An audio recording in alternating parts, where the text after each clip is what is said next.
इंदु की आवाज चैनल में आपका स्वागत है। हमारी आज की कहानी है फर्ज। सुबह मोबाइल की घंटी बजने के साथ ही सुहानी की नींद खुल गई। इतनी सुबह किसका फोन होगा? कहते हुए उसने फोन उठाया तो उसके भाई की आवाज आई। सुहानी, पिताजी की तबीयत ठीक नहीं है। कल शाम से हालत कुछ ज्यादा ही खराब हो गई है, रोधे स्वर में उसने कहा और फोन रख दिया।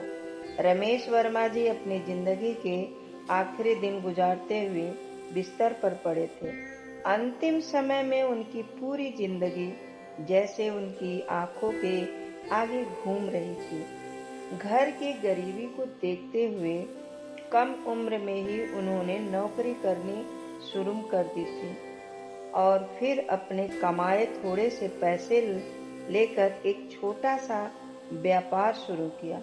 माता पिता के आशीर्वाद उसमें सफलता मिलने लगी और फिर मालती के साथ उनकी शादी हुई तो दोनों ने मिलकर माँ की देखभाल के साथ बाकी की जिम्मेदारियां भी बेखूबी निभाई। पहले उनका बेटा था सुबोध पैदा हुआ और उनके 3 वर्षों के बाद बेटी सुहानी का जन्म हुआ। लेकिन रमेश जी का लगाव हमेशा अपनी बेटी से ही रहा। बेटे से पहले वह हमेशा अपनी बेटी को रखते। पढ़ाई में भी सुहानी बहुत अच्छी थी, जबकि सुबोध हमेशा औसत नंबरों से ही पास होता था। उसे नालायक कहकर पुकारना पिताजी की आदत सी बन गई थी। बड़ी होकर सुहानी ने इंजीनियरिंग की पढ़ाई की और अपने पैरों पर खड़ी हो गई, जबकि सुबोध ने पिता का बिजनेस आगे बढ़ाया। माता पिता ने बेटी को ससुराल विदा किया और बहू लेकर आए तो ऐसा लगा मानो गंगा नहा बैठे। समय अपनी रफ्तार से चलता रहा। करीब 3 वर्ष पहले उनकी पत्नी मालती उनका साथ छोड़कर स्वर्ग सिधार गई। सारी पुरानी यादें उनकी आंखों के सामने किसी चरित्र की तरह घूमती जा रही थी। उनकी आंखों में नमी बरकरार थी। रमेश जी की हालत खराब जान उनके कुछ करीबी रिश्तेदार उनके हाल चाल जानने आए थे। सामने दीवार पर टंगी घड़ी शाम के 4 बजा रही थी। बेटा, बहू और सभी रिश्तेदार उनके आसपास चिंतित हुए बैठे थे। पूरे घर में इतना सन्नाटा पसरा हुआ था कि एक सुई भी गिरती तो उसकी भी आवाज आती। आसपास पसरी खामोशी से रिश्तेदार उन्हें लगे थे। तभी अचानक एक बड़ी सी गाड़ी उनके घर के बाहर आकर रुकी और रमेश जी की बेटी सुहानी और उनका दामाद उस गाड़ी से निकलकर जल्दी से घर के अंदर पहुंचे। बेटा, बहू, पोता पोती और सगे संबंधी उनके बिस्तर के इर्द गिर्द ही बैठ गए थे।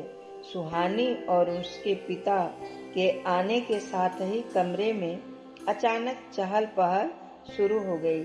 उसी का तो इंतजार था। सभी लोगों को बेटी को देखते ही रमेश जी की आंखों में एक चमक आ गई। आते ही सुहानी रोते हुए अपने पिता से लिपट गई तो दामाद ने भी पैर छूकर ससुर जी को प्रणाम किया। उसी समय वकील साहब कमरे के अंदर आए। सभी रिश्तेदारों की नजर उन पर ही टिकी हुई थी। वकील साहब ने नसीहत पढ़नी शुरू कर दी। रमेश वर्मा, अपना यह मकान अपने बेटे बहू के नाम पर करता हूँ और मेरी दुकान और व्यवसाय पर भी केवल मेरे बेटे का हक होगा।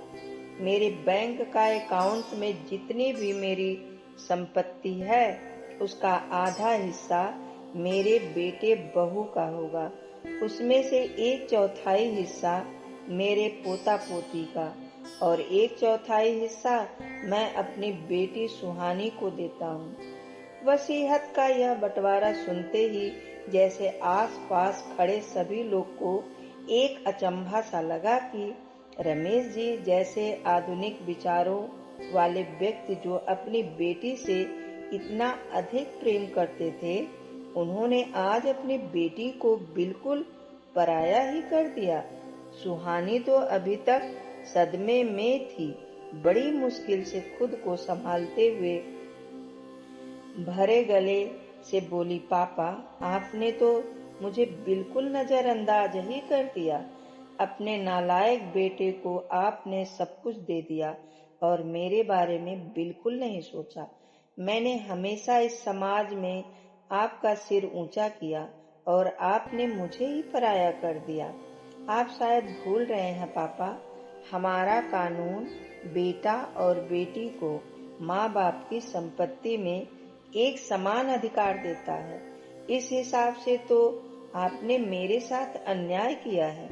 बेटी की बात सुनते ही रमेश जी थोड़ा मुस्कुराए और कांपते पाती आवाज में बोले, बेटी सुहानी, तू हमेशा मेरे दिल के करीब रही है। मैंने तुझे तेरे भाई से भी ज्यादा प्यार किया है, लेकिन बिटिया, मैंने जो फैसला किया है सोच समझ कर ही किया है। तू इंजीनियरिंग करना चाहती थी, अपने पैरों पर खड़े होना चाहती थी, तो मैंने उसमें तेरा साथ दिया। जीवन की हर मोड़ पर एक पिता की जिम्मेदारी मैंने अच्छे से निभाई।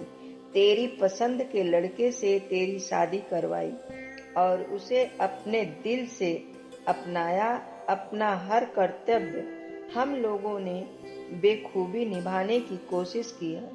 और रही बात कानून की, तो वकालत तो मैंने नहीं पढ़ी, लेकिन इतनी जानकारी जरूर है कि जिस अधिकार की तुम बात कर रही हो वह अधिकार पिछली पीढ़ियों से चली आ रही है, पुश्तैनी संपत्ति पर होता है।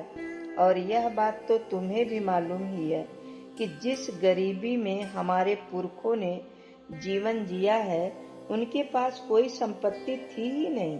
संपत्ति तो दूर, घर का गुजारा भी बड़ी मुश्किल से चलता था।